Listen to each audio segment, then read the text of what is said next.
มื้อนี้ก็เป็นอันน่ะวันอาทิตย์เจ้าที่5เดือน4ปี2026เจ้าเป็นการสนทนาธรรมภาษาลาวสนทนาธรรมตามการเจ้าเอากราบพระรัตนตรัยก่อนเนาะเป็นภาษาบาลีเจ้าแล้วก็สิเป็นภาษาลาวเลยเจ้านะโมตัสสะภะคะวะโตอะระหะโตสัมมาสัมพุทธัสสะอะระหังสัมมา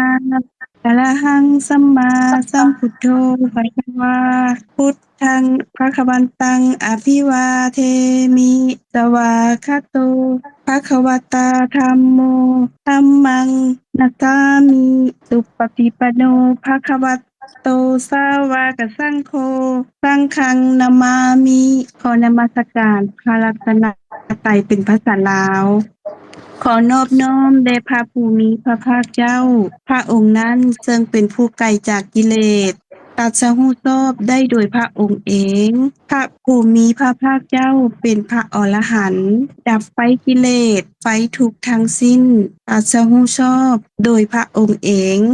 ข้าพเจ้าขออภิวาทพระผู้มีพระภาคเจ้าผู้รู้ผู้ตื่นผู้เบิกบานพระธรรมเป็นคำที่พระผู้มีพระภาคเจ้าตรัสไว้ดีแล้วข้าพเจ้าขอนมัสการพระธรรม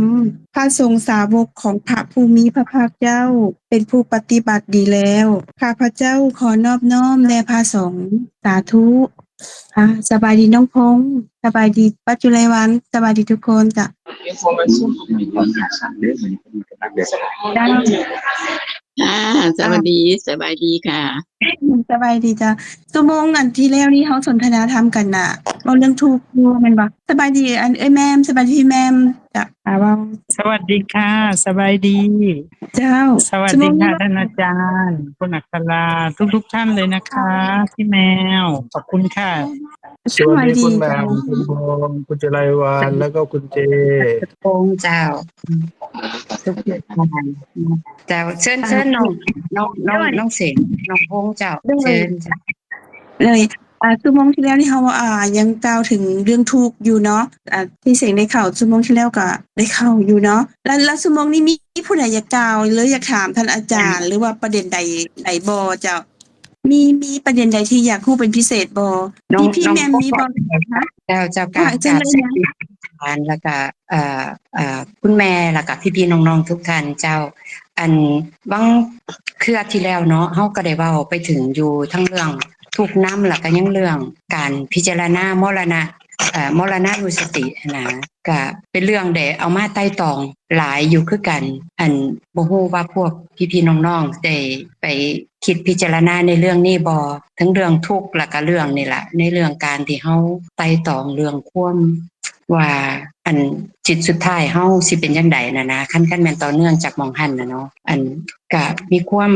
ยังคิดว่ามันจะต้องได้พิจารณากันอยู่นั่นนะที่สำคัญของเฮาเพราะว่าพอพวกเฮาได้ฟังกันมาเนาะแต่ว่าบาดที่เฮาสิเอามาพิจารณาอีหลีแล้วนี่อันเป็นจังไดนั่นนะอัน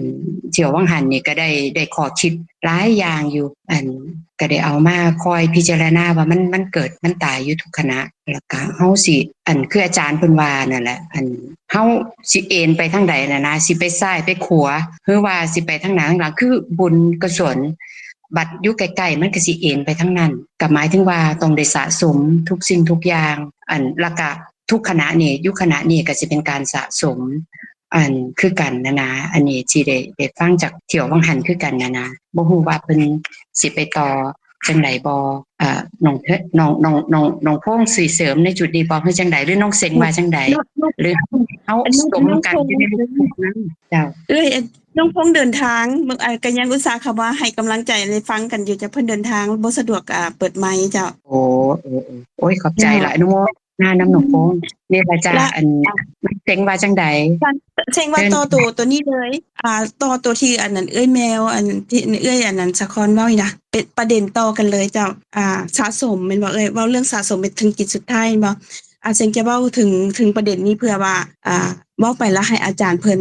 ขยายความให้เพราะว่าเซ็งก็เป็นผู้รู้น้อยนะยันบ่ถูกละเอียดนะ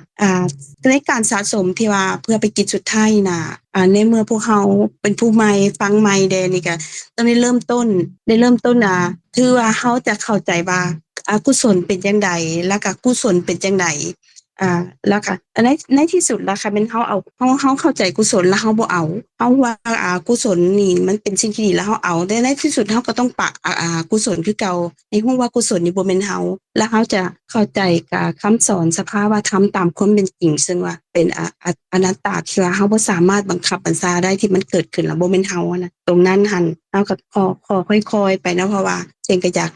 คือจิตนี้กายนี้ใจนี้แล้วก็อยากเข้าใจสภาวะพวกนี้ไปค่อยๆไปเพื่อจะไปถึงจิตสุดท้ายที่เอื้อยกล่าวมาเมื่อกี้นะซึ่งเป็นความจริงที่ม่วนฟังเราม่วนหลายเพราะว่ามันเป็นสิ่งที่ไม่จริงเนาะคือเฮาเริ่มต้นจากดำเนินชีวิตทุกมื้อเฮาจะบ่เอาอกุศลเฮาจะเอาแต่กุศลเพราะว่าอกุศลจังได๋มันก็จิตสุดท้ายก็ต้องลงอบายเฮาจะเอาตั้งแต่สิ่งที่เป็นกุศลเพื่อว่าเฮาจะได้ไปภพภูมิที่ดีถ้าหากว่าเฮาสะสมได้ส่ำนี้เนาะสะสมกุศลเฮาก็จะได้ไปพบที่ภูมิที่ดีหรือว่าก็จะได้เกิดเป็นคนและจะได้เข้าใจพระธรรมคำสอนอีกแต่ถ้าหากว่าเฮาเข้าใจไปกว่านั้นคือกุศลก็บ่แม่นเฮาหั่นน่ะเฮาก็จะบ่ได้กลับมาเกิดอีกก็จะได้ไปสิ่งที่ที่พระพุทธเจ้าเพิ่นอยากให้เฮารู้หั้นคือนิพพานน่ะเนาะแต่ว่าคือตอนนี้เฮาจะเริ่มต้นที่ว่าจะบ่เอากุศลก่อนสืบต่อที่เอื้อยเว้ามาหั้นคือการดำเนินชีวิตเฮานี่คือว่ามันจะมีผัสสะมันจะมีการกระทบตลอดว่าผู้อื่นเฮ็ดแฮงใส่เฮาหั้นน่ะเฮ็ดบ่ม่วนเฮ็ดบ่ดีใส่เฮาหั้นน่ะเฮาก็ต้องได้เข้าใจว่าเขาสะสมมาแบบนั้นเขาเป็นแบบนั้นถ้าหากว่าเฮาไปร่วมนำน่ะมันก็แสดงว่าเฮาก็บ่รักตัวเองล่ะบ่แม่นสิ่งที่ดีล่ะคืออย่างที่ว่าการดำเนินชีวิตสิซะอย่างเซ็งเสียยกตัวอย่างเซ็งสิเวลามีเขาเจ้ามาส่งเครื่องนี่ปกติเฮาก็ให้กำลังใจกันเนาะด้วยการให้เงินน้อยหนึ่งให้น้ำขวดหนึ่งให้เสื้อตัวหนึ่งจังสิให้กำลังใจเขาเจ้าแต่เขาเจ้าก็เฮ็ดให้เฮาดีเรียบร้อยแบบว่าเมียนเครื่องเมียนของนี่ยิ้มแย้มแจ่มใสแต่กรณีที่เขาเจ้ามาส่งเนี่ยบ่ยิ้มแย้มแจ่มใสบัดนี้จมพร้อมหนักบ่ไหวฮ้อนแบบว่าอาการบ่ดีเลยนะเฮ็ดให้เฮาแบบบ่ถูกใจเลยนะถ้าหากสิ่งบ่ได้ฟังธรรมะมาก่อนนะซึ่งก็จะมีอารมณ์ร่วมเลยเพราะว่าจะไปเว้าให้เขาเจ้าต้องเก่งกว่าเขาเจ้าจึงบ่กล้าตอบบ่กล้าเว้าแบบนั้นกับเฮาจังซี่หั้นน่ะบางเทื่อเขาเจ้าก็จะบ่กล้าแต่บางคนก็บ่แฮ่งปะทะขึ้นใหญ่เพื่อให้ชนะเฮาอะน่ะมาส่วนใหญ่ก็แม่นบ่กล้าแต่ว่าก็มีน้อยๆดอกแต่ว่าส่วนหลายเขาเจ้าก็เป็นคนยิ้มแย้มแจ่มใสดอกแต่มันมีบางกรณีที่ว่าให้เฮาได้พิจารณาว่าเขาเจ้าบ่ม่วนเลยบ่ดีเลยและสิ่งก็มาพิจารณาว่าถ้าหากว่าเขาเจ้าเฮ็ดแบบซั้นนะกุศลที่เฮาจะเฮ็ดหั้นนะต้องเป็นของเฮาถ้าเฮาเห็นเขาเจ้าเฮ็ดบ่ดีแล้วถ้าเฮาต้องบ่เฮ็ดต้องบ่เฮ็ดกุศลบ่แสดงว่าเฮาก็บ่ได้กุศลก็ถึงเลยคิดได้ว่าเขาเจ้าเฮ็ดบ่ดีก็อย่าเฮาให้เพราะว่ากุศลนั้นเป็นของเฮาจิตนั้นเป็นของเฮาถ้าเฮาบ่พอใจหรือโมโหนั้นหั่นเฮาก็จะหม่นหมองไปหมดมือเลยแหละถือว่าเป็นการบ่รักตัวเองเลยถ้าหากว่าอันนี้แม่นเข้าใจเบื้องต้นที่เฮาจะละอกุศลเด้เฮาจะเอากุศลถ้าหากว่าเฮาไปแบบว่าจิตใจบ่มีเมตตาผู้อื่นบ่พอใจแล้วซ้ำแบกอิหยังไว้ในจิตในสมองในอึกล่ะเพราะว่ามันเป็นสิ่งที่บ่ดีที่เฮาจะสะสมเด้เฮาเลยคิดเห็นว่าไผเป็นหยังก็อย่าเฮาต้องรักตัวเฮาต้องเอากุศลไว้เพื่อเฮาจะได้สะสมสิ่งที่ดีเพราะว่าสัตว์โลกเป็นไปตามการกระทำเด็กเห็นว่าต้องมีสติบ่ประมาทตรงนี้ให้เกิดกุศลตลอดเวลาสำหรับจิตนี้กายนี้ใจนี้แต่เฮาเห็นว่ามันเกิดแล้วมันก็หมดไปเฮาเห็นว่ามันเกิดหมดไปตรงนี้มันสำคัญมันดีแต่ว่าถึงเฮาบ่ทันเห็นจุดนี้เฮาเข้าใจจุดนี้เฮาจะต้องเฮ็ดให้จิตเฮาเป็นกุศลซึ่งการที่ว่าเฮ็ดเวียกร่วมกับผู้อื่นคือกันเฮ็ดเวียกที่ร่วมกับหลายๆคนนำกันผัวเมียคือกันถ้าหากว่าเฮาเว้าม่วนผัวเว้าบ่ม่วนจังซี่ผู้เมียก็อยากให้คันให้ผัวแล้วคือว่าใครขึ้นเด้ผัวก็บ่ต้องเว้าดีเพราะว่าย้านเมียให้ซึ่งตรงนี้มันก็เป็นการดำเนินชีวิตทั่วไปแต่เฮาถ้าเฮาบ่ประมาทเฮาได้ฟังธรรมะแล้วเฮาเห็นหลักแล้วว่าไผสิเป็นหยังก็อย่าเฮาก็จะได้ยินจะได้เห็นตรงนี้ถ้าเฮาบ่ถึงขนาดนี้บ่ได้แต่ว่าเฮาก็ยังต้องเป็นกุศลอยู่เพราะว่ากุศลนั่นแม่นจิตเฮาใจเฮาจะได้รักษาตัวนี้ไว้เด้สันโลกเป็นไปตามการกระทำเพราะว่าเฮารักษาตัวนี้ไว้แล้วจิตเฮาจะเป็นกุศลเด้ส่วนแล้วผู้อื่นสิเป็นจังไดก็อย่าแต่ว่าเฮาต้องเฮ็ดกุศลต้องรักษากุศลให้รู้ว่ากุศลนี้มันการรักตัวเองมันจะไปภพภูมิที่ดีพาไปนำที่ดีคือสุขภาพเฮาก็ดีอันใดก็ดีเมื่อถ้าว่าหากจิตเฮาเป็นกุศลแล้วก็ การดำเนินชีวิตก็อันนี้ก็เป็นการดำเนินชีวิตและการเฮ็ดบุญคือไปวัดสิไปวัดเฮาก็ไปแม่นเฮาไปเฮ็ดเอาบุญเฮาไปเฮ็ดเพื่อเฮ็ดบุญแต่เฮาไปเห็นพระบางพระบ่ได้หมดทุกพระทุกองค์เพิ่นเป็นมีพระบางองค์เพิ่นอาจจะบ่เห็นเฮาด้วยความเฮาศึกษามาแล้วก็ฮู้ว่าเพิ่นบ่ได้อยู่ในพระธรรมวินัยและเฮาก็ต้องหยุดเฮ็ดกุศลนั้นบ่เพราะว่าพระนั้นน่ะบ่อยู่ในพระธรรมวินัยเฮาก็ต้องบ่ได้เฮ็ดบุญบ่หรือว่าเฮาเฮ็ดแม่นเฮาได้บ่แม่นว่าพระองค์นั้นได้เด้เฮาคงต้องเฮ็ดต่อบ่เฮาก็ต้องได้พิจารณาเบิ่งตัวนี้หั้นน่ะถ้าหากว่ามันเป็นกุศลสำหรับเฮาก็ควรจะเฮ็ดจังว่าเพราะว่าสัตว์โลกยังยืนยันว่าสัตว์โลกเป็นไปตามการกระทำเฮาเฮ็ดหยังก็ได้อันนั้นเฮาสะสมจิตที่เป็นกุศลเฮาก็จะได้ไปภพภูมิที่ดีแต่เฮาสะสมไปเรื่อยๆฟังไปเรื่อยๆไต่ตองทุกขณะเฮาอาจจะละคือว่ามื้อนึงเฮาก็จะต้องเข้าใจสภาวะธรรมนั้นว่ากุศลนั้นก็บ่แม่นเฮามันก็หมดไปตรงนี้มีสำคัญหลายหลักๆเลยแล้วก็เสียงก็พิจารณาได้อีกว่าตัวนึงว่าคฤหัสถ์ฆราวาสแบบเฮานี่นะถ้าหากว่าทำมาหากินนี่นะเฮาก็ต้องอยากมีเงินอยากคั่งอยากมีเพื่อว่าจะได้ซัปพอร์ตตัวเฮาเองหรือว่าญาติพี่น้องลูก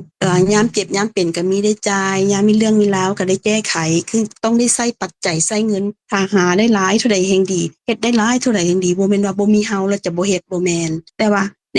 ขณะที่เฮาหาเงินก้อนใหญ่ๆอยากได้เงินเข้าหลายๆนะเฮาฮู้แล้วพอเฮาฟังมาแล้วเฮาก็ฮู้ว่าบ่ทั้งที่หาแล้วเฮาก็บ่เบียดเบียนตัวเองแล้วก็บ่เบียดเบียนผู้อื่นแต่ว่าในขณะที่หาอยากได้หลายๆนะเฮาก็สามารถปฏิบัติธรรมได้พร้อมๆกันให้เฮาก็ฮู้ว่าการหานี่นะมันเป็นการหาแนวใดและเป็นแนวใดแล้วมันมีการเกิดดับแต่คือบ่ทุกอย่างที่เกิดขึ้นเฮาสามารถพิจารณาคำที่เฮาฟังมาได้ไปตามๆกันเลยคือเฮาเห็นเขาเจ้าอยากได้เขาเจ้าต่อหลายคือเขาเจ้าว่าบ่ม่วนก็แล้วก็เฮาก็เห็นความเป็นความติดข้องของมนุษย์เขาเจ้าสะสมมาแบบนั้นคือเฮาก็จิตตัวนี้เฮาก็เป็นกุศลนะจริงๆคือนะทุกขณะเฮาสามารถพิจารณาธรรมได้ปฏิบัติธรรมได้ปฏิได้ทุกขณะเลยเฮาคือเฮาไปประชุมหรือว่าเพิ่นเหตุการณ์เนาะประชุมเฮาก็เห็นคือตรงนี้เฮาก็พิจารณาได้เห็นว่าจะตอบแนวใดด้วยความบ่เป็นเฮาด้วยความเป็นกลางบ่ถ้าหากว่าเฮาด้วยความบ่เป็นเฮาด้วยความเป็นกลางเฮาก็บ่ปะทะกับไผเฮาคือทุกคนส่วนใหญ่จะหักเกิดจากหักซังเกิดจากซังจะมีพวกพ้องตัวเองจะมีพ้อมพวกตัวเองจะมีหักหวังซังเบียงจะมีความติดของอยากได้ตัวเองผลประโยชน์ของตัวเองต้องเว้าเพื่อผลประโยชน์ของตัวเองนี่เฮาก็เห็นเฮาก็พิจารณาได้หมดเลยว่ามีความติดของมีความเป็นเฮามีความเป็นเขาคือตรงนี้เฮาพิจารณานี่ก็แม่นการปฏิบัติธรรมสามารถเฮ็ดได้ตลอดเลยการไปตลอดเวลาทั้ง24ชั่วโมงเลยถึงขณะนอนคือเฮาฮู้เมื่อขึ้นถ้าเฮายังเห็นยังนึกได้อยู่ก็นั้นก็เป็นการดีก็นั้นก็เป็นการปฏิบัติธรรมคือกันสิ่งเว้ามาทำนี้อยากให้ผู้อื่นอธิบายต่อในจุดที่เสียงว่าที่มันยังบ่ละเอียดมันบ่จัดแจ้งนะเพื่อว่าเจ๊ก็จะได้เข้าใจเพิ่มแล้วก็ฮู้เพิ่มแล้วก็เพื่ออาจารย์ก็จะได้อธิบายตรงนี้ตืมตัวนี้เป็นต่อของอันทานอันสะคอนที่เพิ่นเว้ามาต่อเก่าหันเพื่อจะได้เข้าใจตื่นขึ้นเสียงนี้แหละอยากเข้าใจเพื่อจิตนี้กายนี้จะได้ฮู้เพิ่มขึ้นการที่เฮาเผยแพร่หรือให้ผู้อื่นฮู้นะเป็นการยากแต่สำหรับเฮาเผยแพร่แล้วเฮาเว้าเฮาเองนี่แหละเข้าใจคือเฮามี10คน11คน13คนทุกคนทุกเผยแพร่ทุกฟังทุกคนทุกฟังทุกเอาแม่นก็ได้ทั้ง13คนเลยแต่ถ้าหากไปเว้ากลุ่มใหญ่ๆนึงมีเป็นพันคนเฮาบ่ฮู้ว่าสิมีคนนึงเอาได้บ่แต่ของพวกเขานี่แม่นเฮาฟังเองพิจารณาเองไตร่ตรองเองเฮาเอาเองแม่น13คนก็แม่นได้ทั้ง13คนทุกขณะนี้เลยแม่นเข้าใจว่าจิตนี้กายนี้ใจนี้แม่นสอนตัวเองแม่นไตร่ตรองเองเพื่อกายนี้ใจนี้จิตนี้เข้าใจแล้วแม่นได้เลยซึ่งว่าเป็นการที่ว่าบ่เสียเลย13คนก็เป็น13คนได้เลยคือเสียงว่าและไปอธิบายอยู่พันคนบ่ฮู้ว่าเพิ่นเพื่อผู้นั้นเพิ่นสิเข้าใจบ่แต่ว่าเฮาอธิบายปึ๊บแม่นเฮานี่แหละเข้าใจเองไต่ตองเองเข้าใจเองอยากให้ผู้อื่นเพิ่มเติมให้แด่เจ้าขอความเมตตาหรือว่ากรุณาตรงนี้เนาะเพื่อว่าสิ่งก็จะได้เข้าใจเพิ่มเติมเจ้าเชิญเด้อผู้ใดก็ได้เจ้าสบายดีทุกท่านเนาะอันนี้ก็ขอกราบอนุโมทนากับน้องสิงห์หลายๆที่ว่าได้กล่าวออกมาสักความจริงที่ในการที่ดำเนินชีวิตประจำวันเป็นอันอย่างที่น่าภาคภูมิใจและก็อนุโมทนาหลายๆในการ ปฏิบัติของน้องเสงในการกระทำน่ะเป็นน่าภาคภูมิใจและกับอนุโมทนาอีกเทื่อหนึงแต่บัดทีนี้อยากขอเสริมตรงที่ว่าในในการที่เราใช้ชีวิตประจำวันของเราแต่ละมื้อเราสั่งสมสันดานของตัวเองมา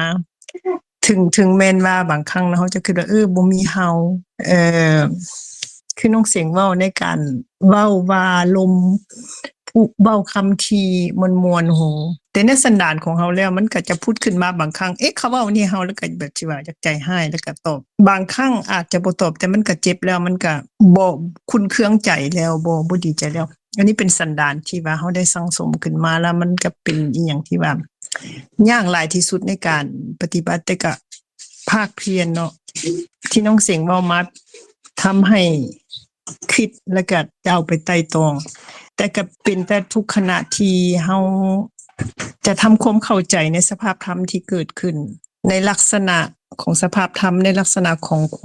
วามใจร้ายความบ่พอใจมีแต่อย่างนี้ถึงมาจะเกิดกับแขกคนเพื่อนฝูงครอบครัวพ่อแม่ญาติพี่น้องหรือว่าแต่ลูกผัวหรือว่าเมียก็จะเป็นอย่างที่สิว่าคนที่เขาจะคุ้นเครื่องใจที่สุดที่ทำให้เขาเจ็บที่สุดก็สิเป็นคนในครอบครัวเนาะผัวเมียหรือว่าลูกเต้าเวลาเขาจะเว้าหยังหน่อยนึงถ้าเขาบ่พอใจเขาก็จะเจ็บหลายกว่าคนอื่นที่เว้าให้ที่เว้าในสิ่งที่เขาบ่พอใจซะบ่แม่นว่า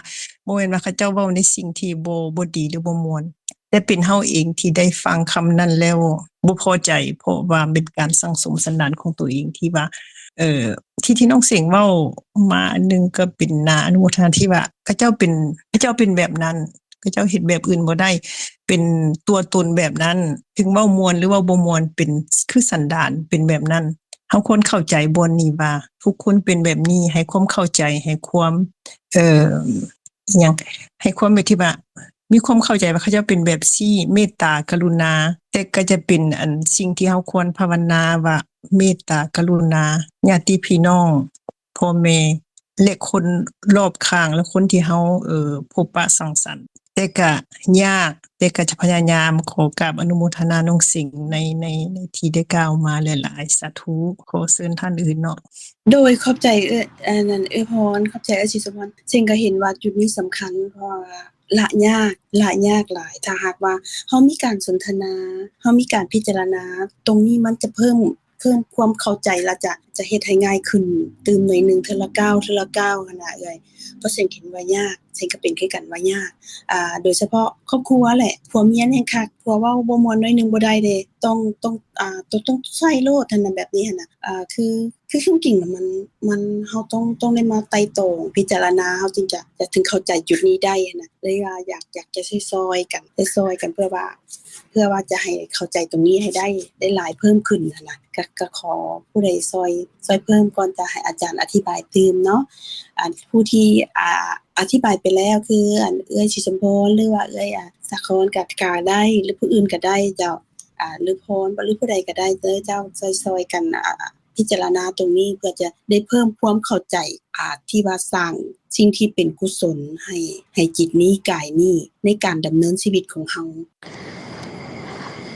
โดยสวัสดีทุกท่านอยากเสนอตัวที่ทั้งเอื้อเสงเนาะเพิ่นเว้ามาแล้วก็เอื้อศรีสมพรพร้อมเพราะว่าน้อยก็คิดกับต้องอยู่คือกันเนาะเวลาเฮาสะสมมาแล้วเฮาจะสามารถตีความหมายหรือว่าการกระทำของคนอื่นได้หั่นน่ะเนาะแต่ว่าด้วยความเป็นจริงก็คล้ายคือเอื้อศรีสมพรว่าหั่นแหละบ่ฮู้ว่าการที่ว่าเฮาตอบสนองต่อสิ่งที่เกิดขึ้นหั่นน่ะมันเป็นกิเลสบ่นะเพราะว่าได้ยินคลิปหนึ่งมาอยากให้ท่านอาจารย์ช่วยแจงความหมายเพื่อให้เข้าใจตื่นแน่นะเจ้าก็คือเพิ่นว่ามีผู้หนึ่งเนาะที่ว่าพายเรือมาอยู่แม่น้ำซึ่งมีพายุลมพัดแรงแล้วก็มีหมอกบ่เห็นแจ้งปานใดเนาะแล้วพายเรือผ่านมรสุมอยู่แล้ววันหนึ่งก็มีเรือลำหนึ่งมาต่ำเอาเรือเราอย่างแรงเราก็เกิดความใจร้ายเนาะอยา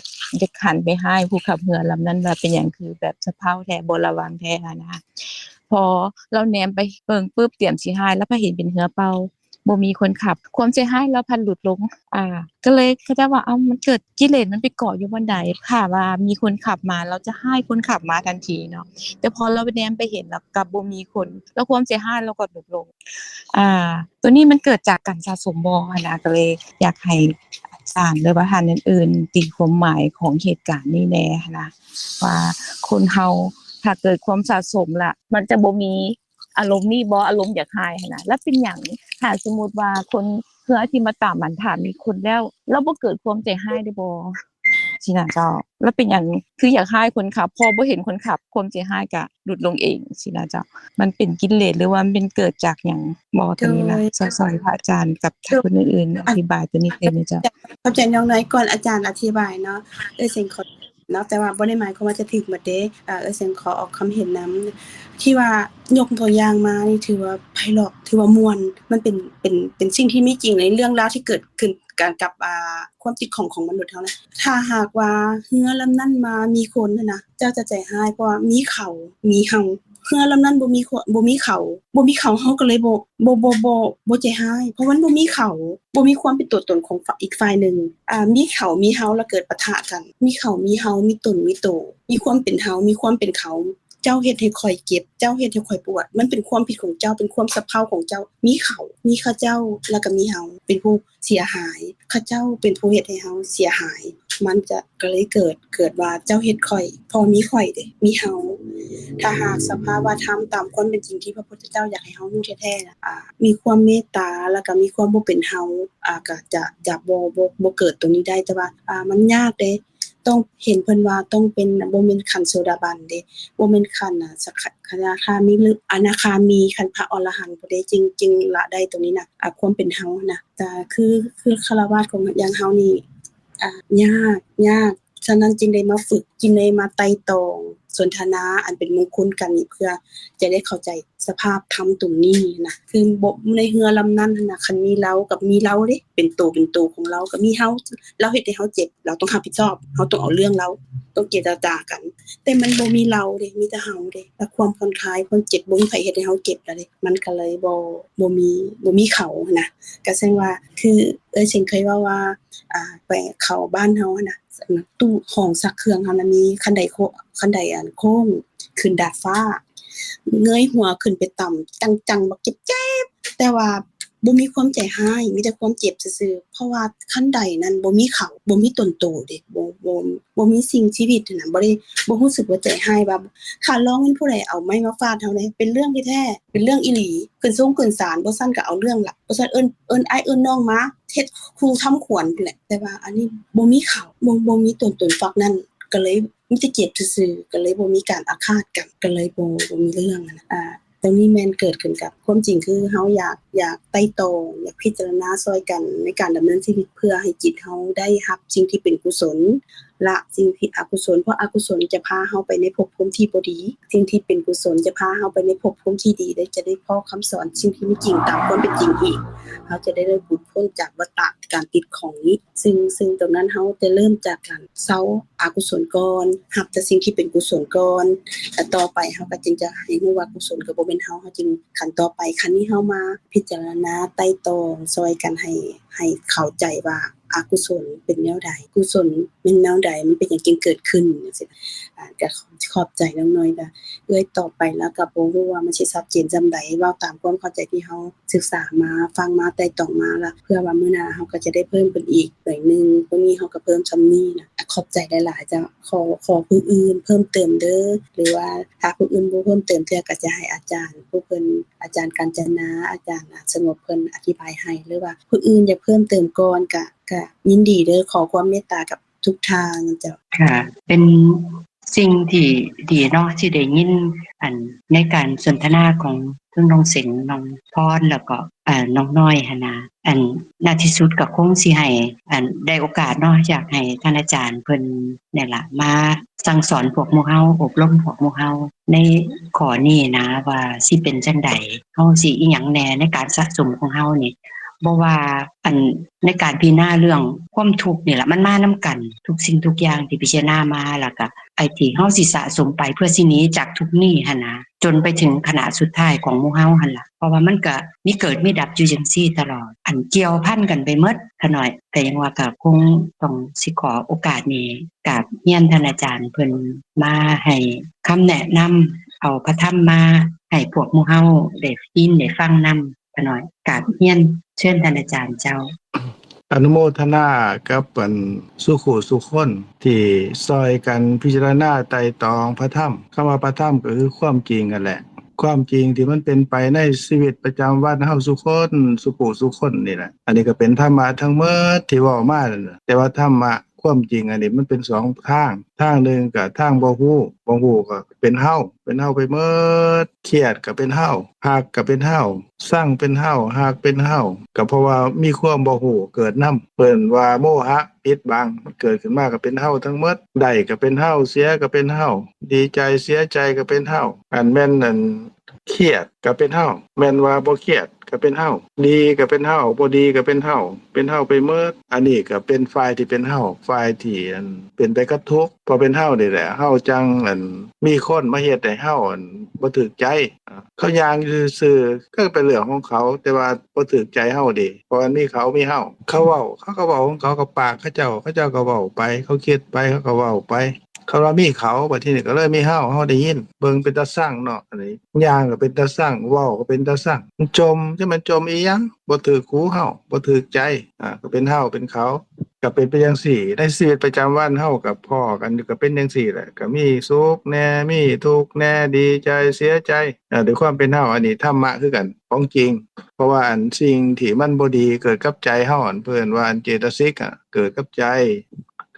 ก็เลยเป็นเฮาความโมโหปิดบังอยู่คือโมหะหรืออวิชชาปิดบังไว้ก็เป็นเฮาเบิดอันนี้แม่นจังซี่บ่แม่นอีหลีบ่ก็แม่นอีหลีเด้เพิ่นว่าอันเป็นอีหลีหรือเป็นความจริงอีหลีจริงจังไดก็จริงโดยสมมุติสมมุติเฮาก็ไปติดสมมุตินั่นว่าเป็นจังซั่นเป็นจริงเป็นจังเป็นเขาเป็นเฮา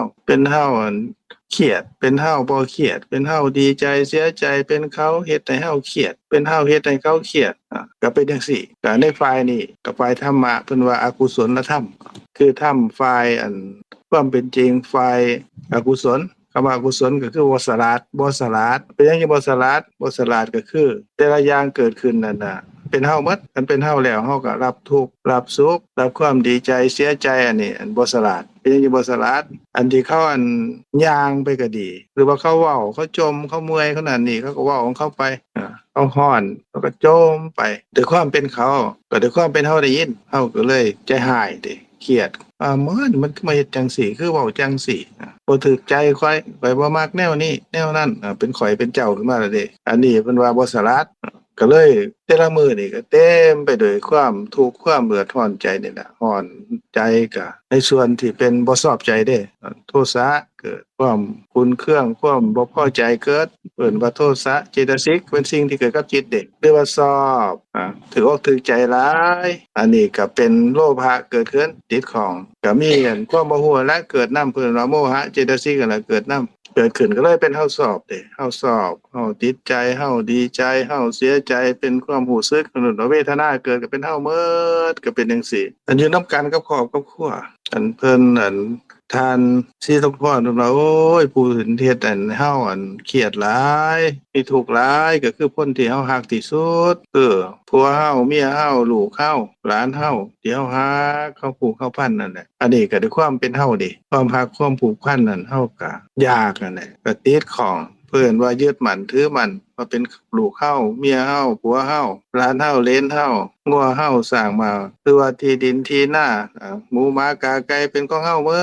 ดก็เป็นจังซี่อันนั้นคันบ่เป็นไปตามที่เฮาต้องการเด้บ่เป็นไปตามต้องการเฮาก็เครียดเด้ใจหายเด้คนที่อยู่ใกล้เฮาที่สุดนี่ก็คือผัวเฮาเมียเฮาลูกเฮาหลานเฮานี่เขาบ่เป็นไปตามที่เฮาต้องการน่ะหรือว่าเขามาเว้าในสิ่งที่บ่ถูกหูเฮาเครียดหลายเฮาไปคิดว่าเฮานี่เป็นแม่ตัวนี้เป็นเมียตัวนี้เป็นผัวตัวนี้เป็นหยังจะมาเว้าจังซี่ให้ข้อยตัวนี้อันนั้นก็คือความยึดมั่นถือมั่นมันเลิกหลายเพิ่นว่าอุปทานมันเลิกหลายความรักความผูกพันนั่นน่ะเป็นโลภะที่เกิดขึ้นเป็น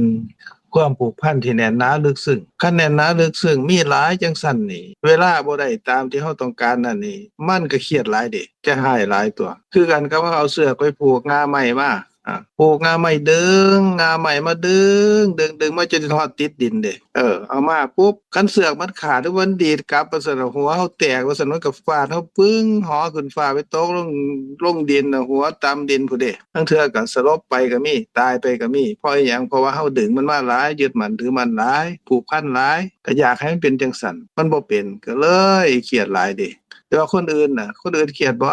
ย่างมาบ่เขาบ่ถึกตาถึกหูนี่หรือว่าเว้าบ่ถึกหูนี่เครียดอยู่แต่บ่ได้เครียดหลายส่ำกับผู้เฮาที่ยึดมั่นถือมั่นว่าเป็นผัวเฮาเมียเฮาลูกเฮาหลานเฮาเด้มันต่างกันคือกันก็ว่าความผูกพันมันต่างกันเด้ความอยากความติดของอยากให้เขาเป็นจังซั่นจังซี่มันหลายอันนี้ก็เป็นเหตุนำความทุกข์ความเดือดร้อนมาให้เฮาเด้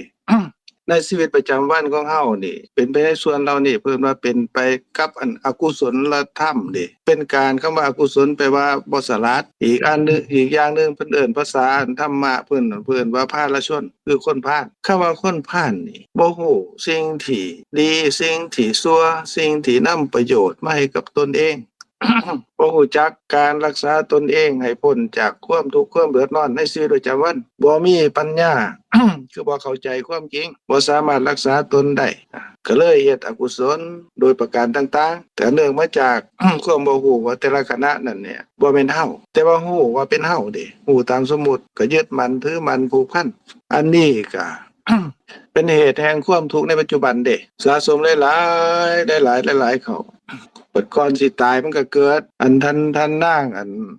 ศรีสมพรเพิ่นเว้าว่าเป็นสันดานคำว่าสันดานนี่เป็นชื่อจิตเด้คำว่าจิตแปลว่าสภาพหูเป็นสันดานนี่บ่แม่นคำหยาบเด้แต่ว่าคนก็มาสมมุติกันเสมอว่าเป็นคำหยาบที่แท้แล้วบ่แม่นคำหยาบแต่ว่าเป็นชื่อของธรรมะเป็นชื่อของจิต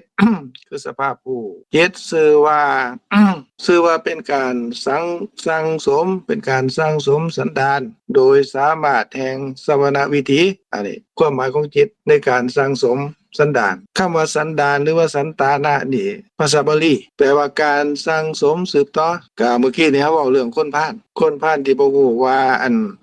ความทุกข์ความเดือดร้อนที่เกิดขึ้นในชีวิตประจำวันนั่นนี่เกิดจากความบ่พอใจคือโทสะเกิด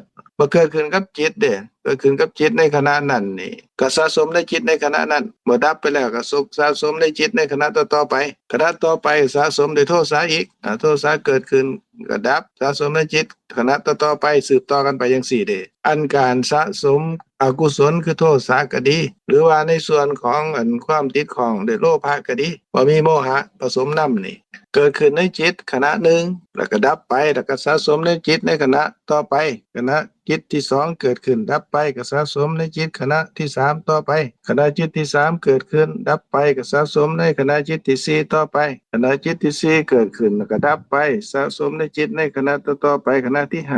ขณะที่5เกิดขึ้นดับไปก็สะสมในขณะที่6ขณะที่6ดับไปเกิดขึ้นแล้วก็สะสมในขณะที่7เด้อันสะสมสืบซ้ำกันซ้ำแล้วซ้ำอีก7เทื่อนี่พอเกิดดับสืบต่อกันไปนี่ เป็นเพิ่นว่าสวนาจิตก็หมายความว่าการส่องเสพคือการสะสมคันโทสะก็เกิดขึ้น7ขณะจิตเด้อันอื่นนี่เกิดขึ้นทีละขณะจิตเท่านั้นเด้เห็นเกิดขึ้นแล้วก็ดับไปขณะจิตเดียวเด้ได้ยินเกิดขึ้นดับไปก็เกิดขึ้นแล้วก็ดับขณะจิตเดียวเด้ได้กินลิ้มรสถูกต้องสัมผัสนึกคิดเกิดขึ้นขณะเดียวก็ดับไปเด้คันหาผู้อารมณ์ต่อจากนั้นขณะหนึ่งเกิดขึ้นแล้วก็ดับไป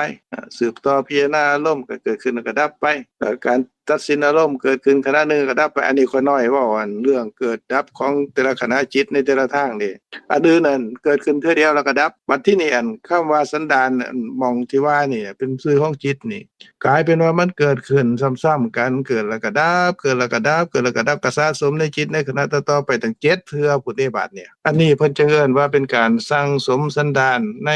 ขณะที่มันเกิดขึ้นในวิถีจิตคือการดำเนินไปของจิตแต่ละขณะแต่ว่ามันที่เว้านี่มันยาวแต่ว่าเกิดขึ้นอีหลีนี่แป๊บเดียวเท่านั้นอันนี้แหละเป็นการสั่งสมสันดานก็กลายเป็นว่าอันเป็นคนเจ้าโทสะเลยเด้อบัดนี้สะสมไว้ขณะจิต ที่เจ็ดเนี่ยอันนี้สร้างสมเรียบร้อยแล้วเป็นพื้นของจิตเป็นเจ้าโทสะเกิดขึ้นโลภะก็คือกันโมหะก็คือกันอันนี้ความเข้าใจถูกความเห็นถูกคือปัญญาเกิดขึ้นก็สะสมคือกันเพิ่นว่าสันดานคือกันอันนี้ข้าน้อยก็เว้าให้ฟังเรื่องของการสังสมสันดานตามที่ท่านอันที่สมพรเพิ่นเว้าถึงบัดนี้ผลมันเป็นจังไดผลมันก็คือว่าเห็นสิ่งที่เกิดขึ้นทางตาการสร้างสมสันดานมันก็มีอยู่แล้วเกิดขึ้นก็ดับไปแต่ว่าก็กลายเป็นว่าจากนั้นเลย3ขณะจิตที่เกิดดับนั่นก็สอบเดโลภะเกิดเดคันบ่เป็นไปตามที่ต้องการโทสะเกิดเดบ่สอบเดบ่อยากได้บ่ต้องการเดก็สร้างสมเดแต่ว่าในส่วนคันฮู้ตามความเป็นจริงว่ามันเกิดขึ้นแล้วก็ดับบ่มีเฮาแต่ละขณะอันนั้นก็สร้างสมในสันดานคือกัน7ขณะจิตคือกันคือสร้างสมสันดานในส่วนที่ดีอันขน้อยเว้ามาก่อนหน้านี้เว้าเรื่องของอกุศลที่เพิ่มพูนนั่นก็บ่ฮู้ตามความเป็นจริงก็เป็นเฮาอย่างเดียวเมื่อเป็นจังซั่นแล้วนี่ก็เฮ็ดทำลายตัวเองเด้เผาจิตเจ้าของโลภะเกิดก็เผาจิตโทสะเกิดก็เผาจิตเจ้าของพอมีโมหะเกิดนำก็เผาจิตเจ้าของตกลงว่าอันผู้ใดล่ะเป็นคนเดือดร้อนผู้ใดล่ะเป็นคนบ่สำบายนอนบ่หลับทั้งเบิดมื้อเบิดคืนน่ะคือว่านางเฮ็ดงานนางนั่นนางนี่ก็หน้าตาก็บูดบึ้งจิตใจก็บ่สำบายจังมันอีหยังผู้ใดล่ะบ่สำบายบัดทีนี้ก็เผาใจเจ้าของอันจังสี่เพิ่นจังว่าเป็นพาลปุถุชนแปลว่าผู้ที่บ่รู้จักรักษาเจ้าของให้พ้นจากความทุกข์ความเดือดร้อนในชีวิตประจำวันเด้เพราะหยังเพราะเป็นการสั่งสมสิ่งที่บ่ดีเอิ้นว่าสั่งสมสันดานเกิดขึ้นเพิ่มขึ้นหลายๆเด้ก็เพิ่มขึ้นนี่ก็ด้วยความเป็นเฮานั่นแหละก็ของเฮานี่แหละตัวตนของเฮานี่แหละคอยละเครียดให้เจ้าเด้อคันบ่บอกจังซี่ก็เว้าออกมาก็แสดงอาการออกมาถิ่มของโยนของนั่นนี่ใส่อันนี้ก็ด้วยความเป็นเฮานั่นแหละลางเทื่อก็บ่คักใจหลายก็บอกก็เลยคอยนี่แหละเครียดให้เจ้าคอยบ่มักเจ้าเว้าจังซี่เจ้าเฮ็ดจังซี่จังซั่นบอกเข้าไปเลยดิคันบ่บอกก็อยู่ในใจเฮาก็เผาใจหายบ่อยากเว้านำเบิดมื้อเบิดเว้นคันสะสมเข้าไปหลายๆแล้วก็จะฆ่าอันบ่ทันฆ่าสะสมมาหลายๆก็ออกมาทางกายก่อนกระแทกแดกดันนั่นนี่ตบตีกันแล้วลูกเมียผัวตีกันเมียทะเลาะกันผัวทะเลาะกันเอาออกมาทางปากเด้ออกมาทางมือก็ตีกันสะสมแนวนี้ได้หลายขึ้นเด้จากการทำร้ายร่างกายกันหรือว่าด่าว่ากันนี่ก็สิออกมาในการเฮ็ดให้ถึงขนาดว่าฆ่ากันได้เด้อันนี้ก็เป็นการสั่งสมสันดานคือกันเพราะว่ามันแห้งขึ้นเด้มันสะสมขึ้นในชีวิตประจำวันเด้จนถึงขนาดฆ่าลูกฆ่าเมียก็ได้บัดนี้ฆ่าผัวก็ได้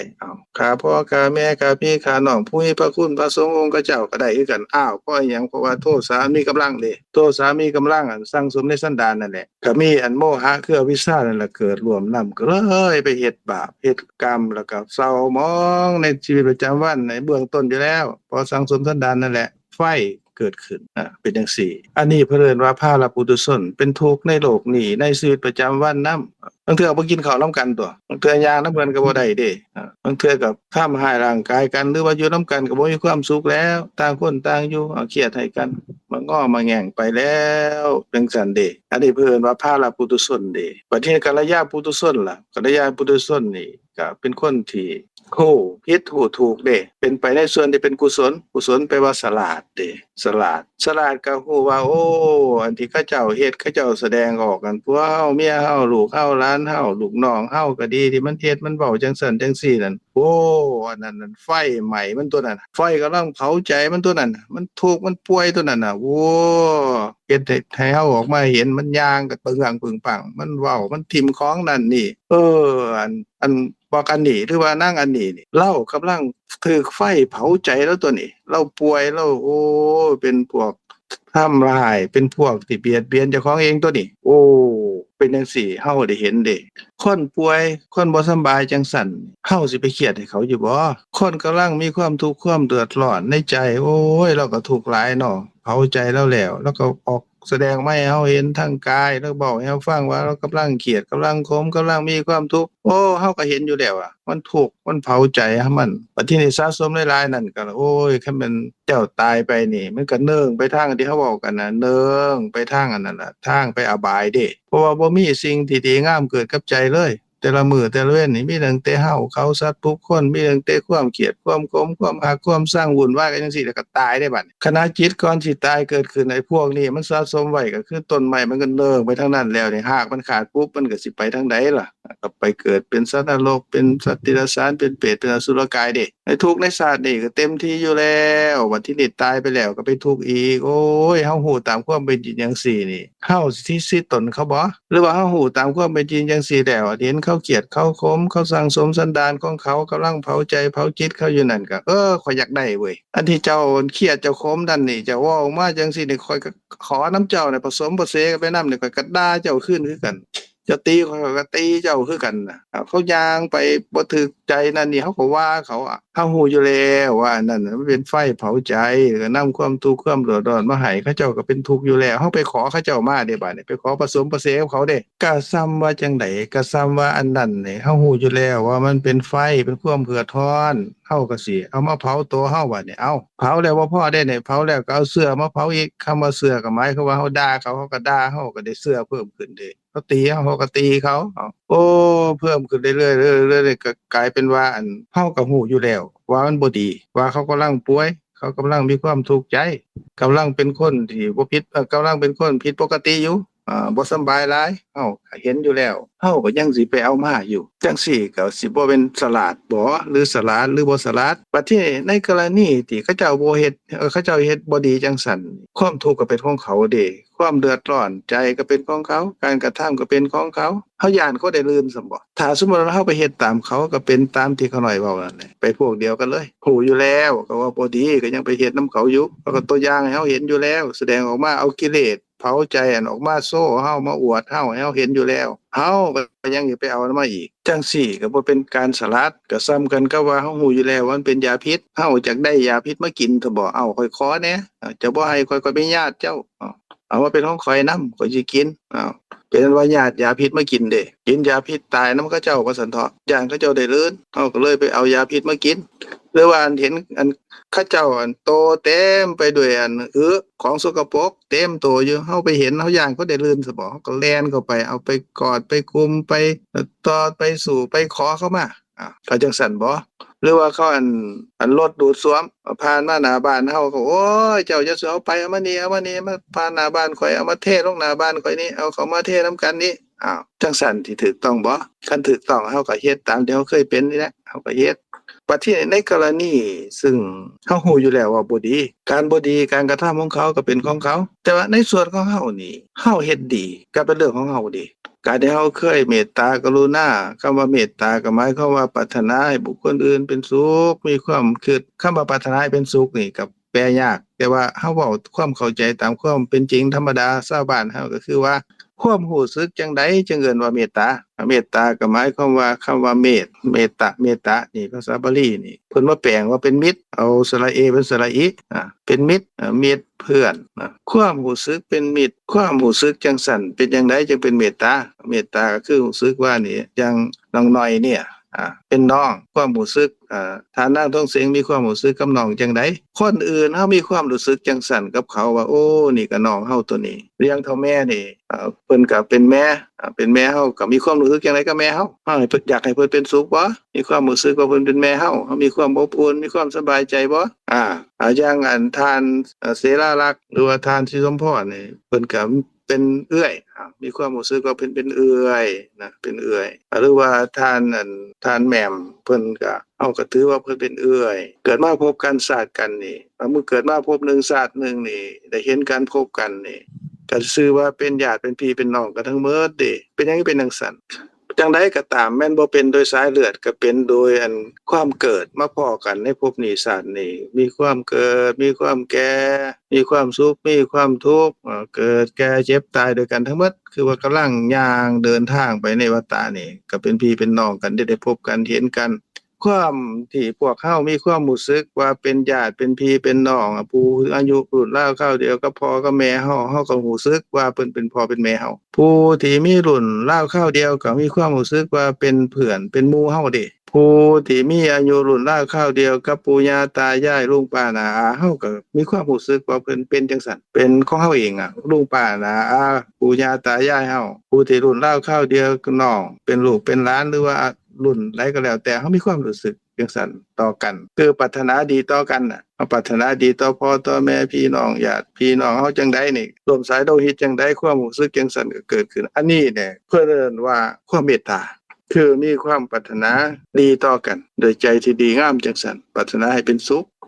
ในกรณีซึ่งเพิ่นก็อยู่ดีสำบายอยู่อันก็น้อยเว้าเมื่อกี้นี่ว่าแม่นเพิ่นบ่มีความรู้สึกกับเฮาจังซั่นแต่ว่าเฮาก็เห็นเพิ่นที่เฮาพบปะสังสรรค์ในสังคมในชีวิตประจำวันนี่เฮารู้สึกว่าเป็นญาติเป็นพี่เป็นน้องเฮาเมตตานั้นบ่ได้เกิดอยู่ในใจเขาเจ้าเด้เกิดอยู่ในใจเฮาตัวมันก็เฮ็ดให้จิตใจของเฮาซุ่มเย็นเว้านัวหัวม่วนได้นะแม่นเขาสิเฮ็ดบ่ดีหรือว่าเป็นอกุศลของเขามันก็เป็นเรื่องของเขาเด้บ่แม่นเรื่องของเฮาหน้าที่ของเฮาก็คือว่าเฮาเป็นบุคคลที่มีระดับนะคำว่ามีระดับนั่นเพิ่นว่ามีพรหมวิหารคำว่าพรหมะแปลว่าชั้นสูงหรือว่าประเสริฐวิหารแปลว่าสภาพจิตใจที่เป็นอยู่ในชีวิตประจำวันประกอบไปด้วยความเมตตาตามที่เขาน้อยเว้ามานั่นน่ะอีกอันหนึ่งก็ในกรณีซึ่งเห็นบุคคลอื่นสัตว์อื่นที่ตกทุกข์ได้ยากเฮาช่วยเขาได้จังใด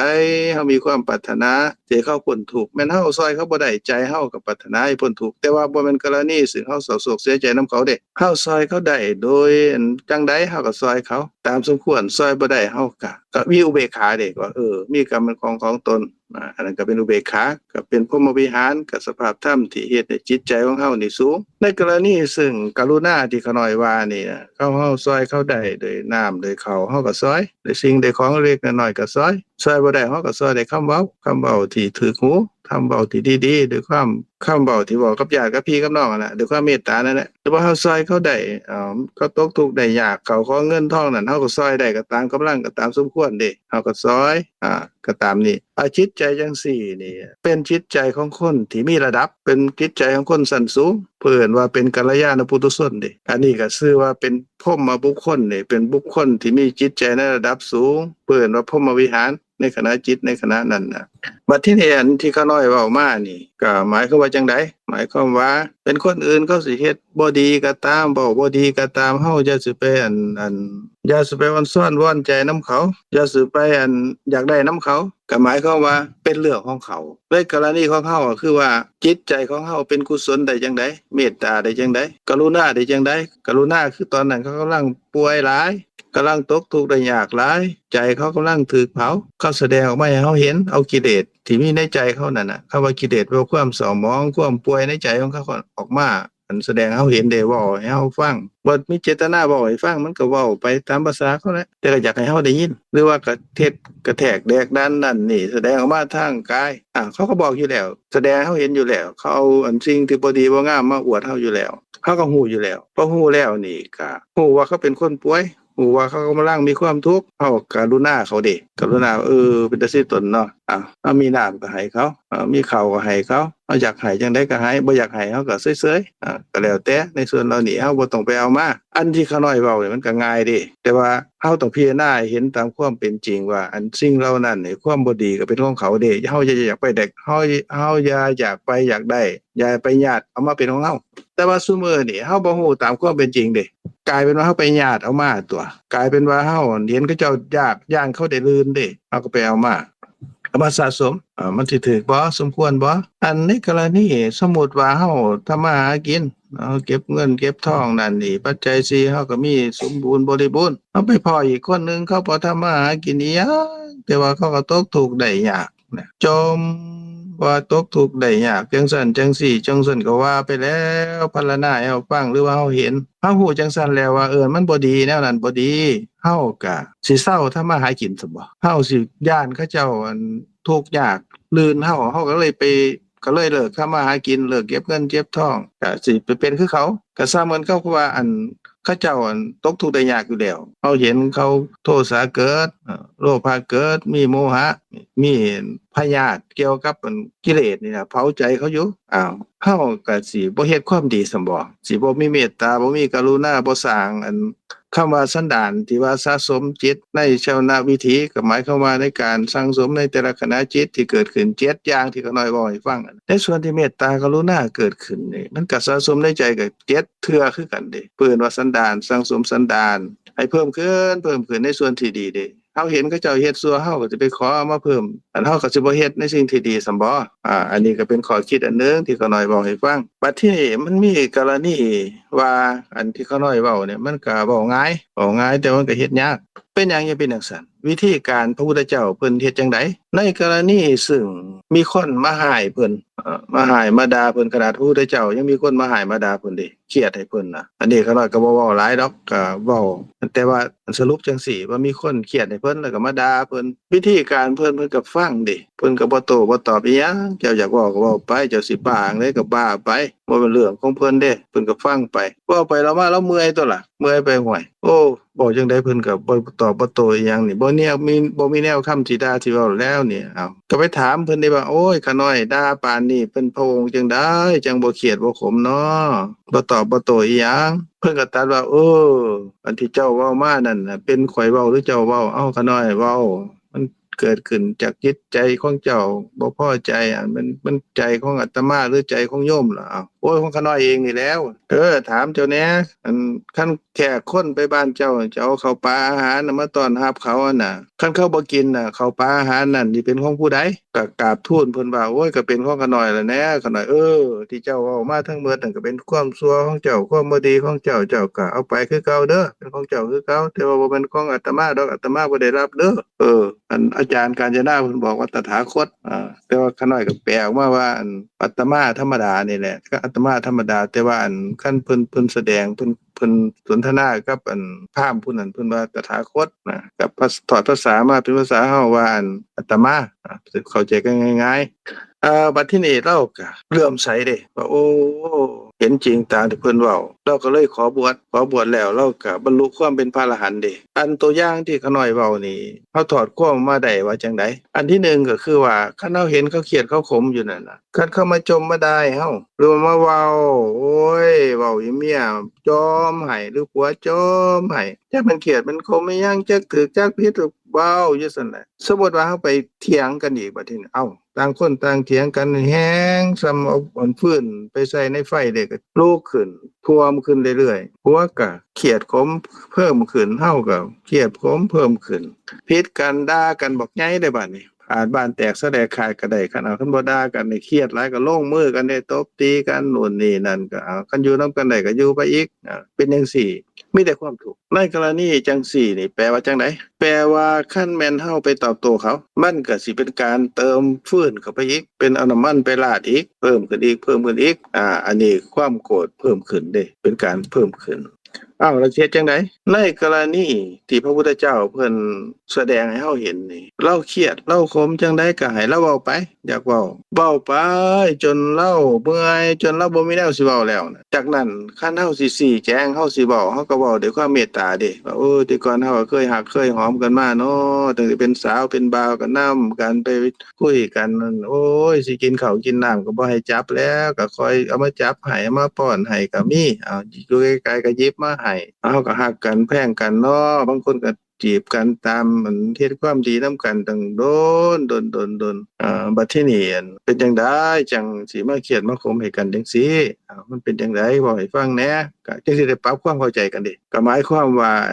ความร้อนหรือว่าสิ่งที่เรากดดันอยู่ในใจเราได้เว้าระบายไปเบิดแล้วตอนนี้ก็เป็นเวลาที่เฮาสิคุยกันให้รู้เรื่องแล้วว่าคันมันเฮ็ดจังซั่นแล้วนี่มันก็เฮ็ดให้เฮานี่บ่ได้อยู่นำกันเด้แม่นเฮาอยู่นำกันก็บ่ได้อยู่นำกันด้วยความรักเพราะว่ามันห่างกันเด้เพราะว่าเอาไฟเอาความร้อนเข้ามาทำลายเด้เนี่ยเดี๋ยวรักห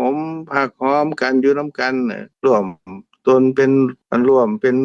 ผัวตัวเมียกันได้นี่ก็ญ้อนความดีเด้ความรักความดีที่เจ้าเฮ็ดกับข้อยเมตตาต่อกันข้อยเฮ็ดกับเจ้าก็อยู่นำกันแต่ตอนนี้นี่เฮ็ดจังซี่นี่มันก็เฮ็ดให้เฮาบ่ได้อยู่นำกันเด้คำว่าบ่ได้อยู่นำกันน่ะบ่แม่นปากันแต่ว่าใจเฮามันห่างกันน่ะเด้นอนนำกันก็หันหลังให้กันแล้วบ่อยากเว้ากันแล้วกินข้าวพาเดียวกันบ่อยากกินแล้ว เฮาก็คุยกันในกรณีแนวนี้นี่เพิ่นเปรียบเทียบเป็นจังไดเปรียบเทียบกันก็ว่าตอนที่กำลังเครียดกำลังขมนี่มันก็เป็นน้ำเดือดเด้ปุ๊บๆๆๆๆอยู่น่ะเฮาเอาน้ำเดือดก็ไปเทใส่น้ำเดือดน้ำเดือดก็เทใส่กันมามันก็ร้อนตัวส่วนก็ปล่อยให้มันนั่นเย็นลงไปเรื่อยๆก่อนก็ส่ำกันกับว่าน้ำอยู่ในแก้วน้ำอยู่ในแก้วคันน้ำมันเต็มอยู่เฮาไปเว้าตอนนั้นนี่ก็ส่ำว่าไปเถียงกันเด้โอ้เจ้าเว้าจังซี่มันบ่ดีเด้จังซั่นนี่มันแฮงจะหายเด้แต่ว่าปล่อยให้เราเว้าไปส่ำกันกับเฮาให้เทน้ำออกจากแก้วอะเทออกไปจนแก้วมันวางเด้ก็หมายความว่าเราระบายของเราไปแล้วความเครียดความขมในส่วนที่เรามีในใจเรามันก็ห่างออกไปส่ำว่าเราเทน้ำออกจากแก้วเบิดแล้วตอนนี้นี่เฮาเว้าเขาก็ฟังเด้เฮาก็เอาน้ำคือความดีที่เฮาเว้าเนี่ยให้เราฟังก็คอยเทเข้าไปเขาก็หลับแต่ว่าคันกำลังเครียดอยู่นั่นน่ะเทจังไดมันก็บ่หลับดอกเว้าจั่งใดมันก็บ่ฟังแฮงหายขึ้นไปอีกบัดนี้ในกรณีจังซี่นี่พระพุทธเจ้าเพิ่นได้บำเพ็ญมาในกรณีระงับความโกรธแต่มีอีกกรณีหนึ่งว่ากรณีที่ว่า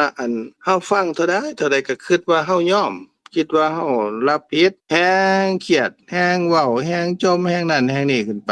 บ่เป็นหยังมื้อนี้ให้เขาเว้าไปมื้อหน้าให้เขาเว้าอีกเขาอยากเว้าก็เว้าไปเ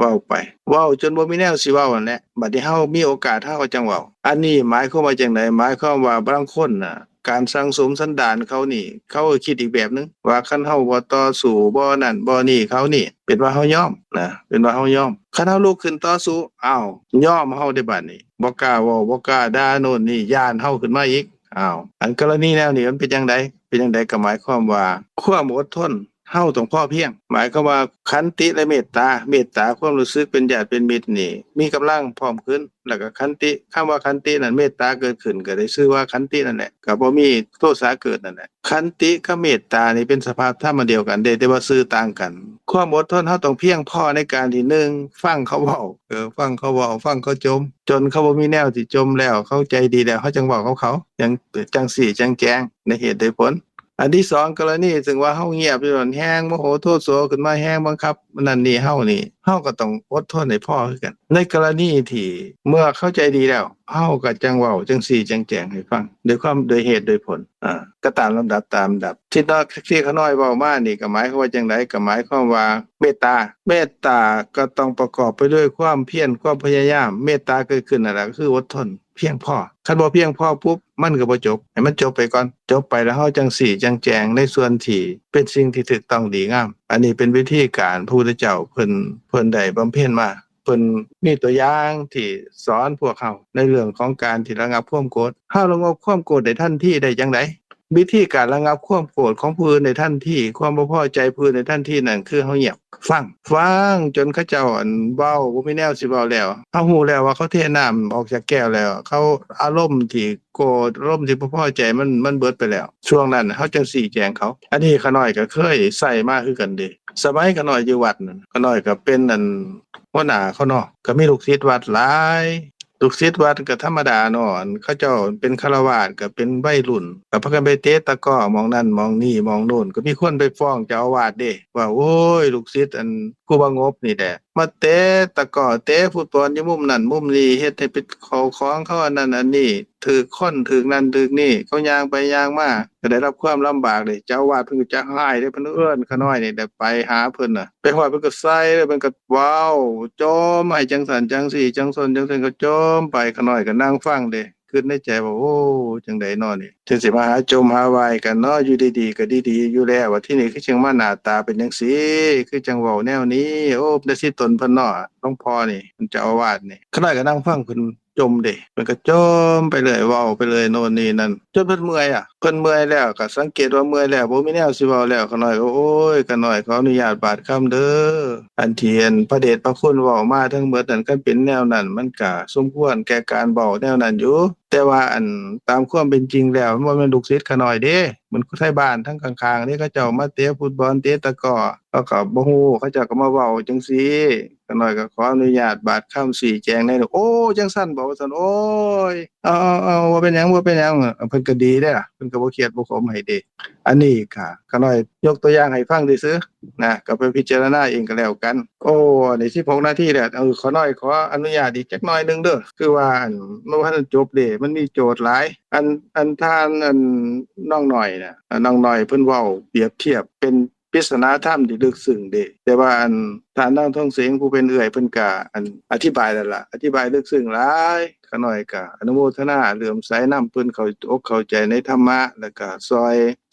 ยแจงนะซอยเผยแพร่ในสิ่งที่ถูกต้องดีงาม ในเรือที่นั่งไปในเรือที่พายไปข้ามโค้งเขาน้อยข้ามโค้งก็แล้วกันแต่ว่าท่านนั่งน้อยเพิ่นก็น้องน้อยนั้นเพิ่นก็บ่ได้เว้าเรื่องข้ามโค้งหรอกเว้าเรื่องพายเรือในแม่น้ำแต่มันหมอกลงก็เหลียวบ่เห็นมีเรือลำหนึ่งที่มาส้นน่ะนะโอ้จะหายแล้วจังใดวะคือบ่ระมัดระวังแนวนี้วะ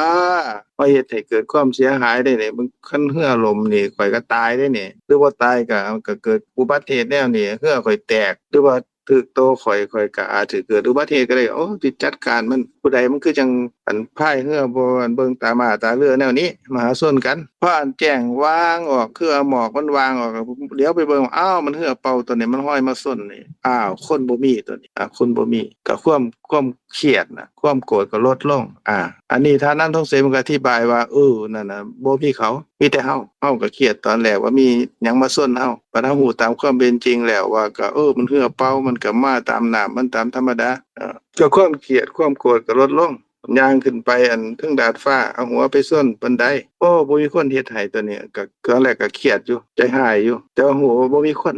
มันเป็นเองตัวเนี้ยบ่มีคนก็ความเครียดก็น้อยลงบ่จักสิเครียดให้ไผสิเครียดให้ไม้ซั่นบ่อันนี้เป็นกรณีซึ่งบ่มีเขาเด้บ่มีคนเด้แต่ว่าคักไปกว่านั้นบัดทีนี้คันเฮาฮู้ว่าเฮาก็บ่มีเด้เรือก็บ่มีในแม่น้ำนั่นนี่บ่มีเรือบ่มีเฮาเรือเขาก็บ่มีเรือเฮาก็บ่มีหรือว่ามีเรือก็ตามมันสิซ้นกันบ่ซ้นกันตายหรือบ่ตายก็บ่เกี่ยวเป็นหยังจะบ่เกี่ยวเพราะว่าบ่มีเฮาเด้บ่มีเฮาเลยในแม่น้ำนั่นน้องน้อยสิเครียดบ่ท่านทองเสียงที่เครียดบ่ท่านศิลาลักษณ์ท่านนั่นศรีสมพรที่เครียดบ่เพราะว่ามันบ่มีเจ้าเลยในแม่น้ำโขงตอนเนี้ยสมมุติว่าบ่มีเฮาเลยในน้ำในแม่น้ำนั่นน่ะนี่ครับส้นกันพายส้นกันหรือบ่พายส้นกันก็บ่เกี่ยวกับเฮาทั้งสิ้นเจ้าสิทุกข์บ่เจ้าสิเครียดบ่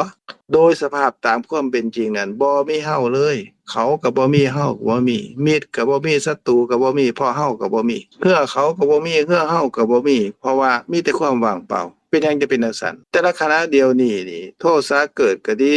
โลภะเกิดก็ดีมีโมหะเกิดร่วมด้วยนั่นเกิดขึ้นโลภะโทสะโมหะนั้นบ่แม่นเจ้าเด้บ่แม่นจิตบ่แม่นใจของเจ้าเด้มันเป็นสิ่งที่เกิดขึ้นกับจิตบ่แม่นอันเดียวกันกับจิตก็บ่แม่นความโกรธความโลภความหลงความโกรธความโลภความหลงก็บ่แม่นจิตสิ่งที่เกิดกับจิตนั่นเพิ่นว่าเจตสิกคำว่าเจตะแปลว่าจิตสิกะแปลว่าสิ่งที่เกิดขึ้นหรือว่าสิ่งที่โฮมอยู่ประกอบกันเข้ากับจิตเพิ่นเอิ้นว่าเจตสิกเป็นภาษาบาลีอันนี้ก็ฟังไว้ซื่อๆก็บ่ต้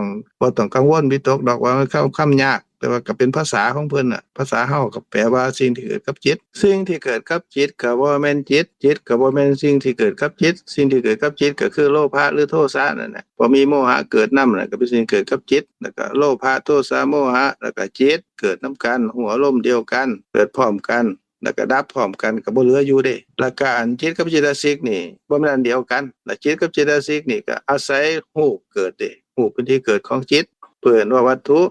ทางตาจักขุวัตถุโสตคานะชิวหากายะหัตถยวัตถุเป็นที่เกิดของจิตอันรูปที่เป็นที่เกิดของจิตก็บ่แม่นจิตก็บ่แม่นเจตสิกทั้ง3อย่างนี่ก็มาโฮมมันเข้าซื่อๆเกิดขึ้นกับหัวลมเครียดก็บ่แม่นจิตเครียดก็บ่เป็นรูปตกลงว่าในรูปก็ดีในความเครียดก็ดีในสภาพหูว่าเครียดก็ดีที่เกิดขึ้นเดี๋ยวนี้หรือว่าชอบก็ดีที่เกิดขึ้นเดียวนี้บ่แม่นอันเดียวกันเด้แล้วก็บ่มีเจ้าบ่มีข่อยบ่มีผู้ใดบ่มีทานบ่มีข้าน้อยอยู่ในหันเลยเด้บ่มีผู้หญิงบ่มีผู้ชายบ่มีผู้ใดเลยในหันมันเป็นสภาพที่เป็นจริงที่มาโฮมันเข้าเกิดขึ้นหัวอารมณ์แล้วก็ดับเด้คำว่าหัวอารมณ์แปลว่าสิ่งที่จิตฮู้ในขณะนั้นเกิดขึ้นแล้วก็ดับไปแล้วก็บ่เหลืออยู่เด้แต่ละขณะเป็นจังซั่นเด้พอเกิดขึ้นแล้วก็แปรเปลี่ยนไปแล้วก็ดับเกิดแล้วก็ดับเกิดแล้วก็ดับเห็นเกิดขึ้นแล้วก็ดับบ่เหลืออยู่ว่างเปล่าบ่มีเฮาในหันเห็นแล้วหลังจากนั้นน่ะเครียดมันบ่ถูกอกถูกใจหรือเห็นแล้วหลังจากนั้นติดอกติดใจพอใจในสิ่งที่ปรากฏนั้นหลังจากได้ยินได้กินลิ้มรสถูกต้องสัมผัสนึกคิดก็คือกันหลังจากนั้นแล้วก็เครียดหรือว่าบ่พอใจหรือว่าดีใจหรือว่าติดใจ หรือว่าของใจหรือว่ายินดีในสิ่งนั้นติดของ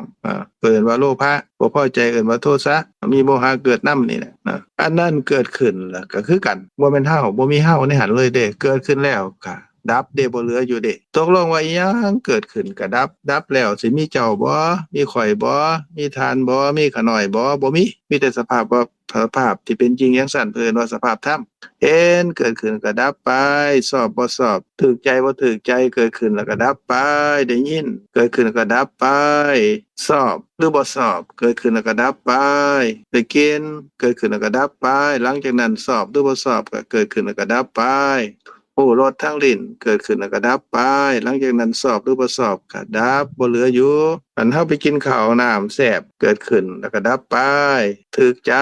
ติดของต้องการอยากกินอีกหรือว่าอันบ่พอใจเกิดขึ้นแล้วก็ดับถูกต้องสัมผัสทางกายที่เป็นสุขเป็นทุกข์เกิดขึ้นแล้วก็ดับบ่เหลืออยู่คิดเรื่องราวทางใจเกิดขึ้นแล้วก็ดับบ่เหลืออยู่ตกลงว่าแต่ละขณะเดียวนี้มีตั้งแต่ความว่างเปล่าว่างเปล่าว่างเปล่าเกิดขึ้นก็ดับไป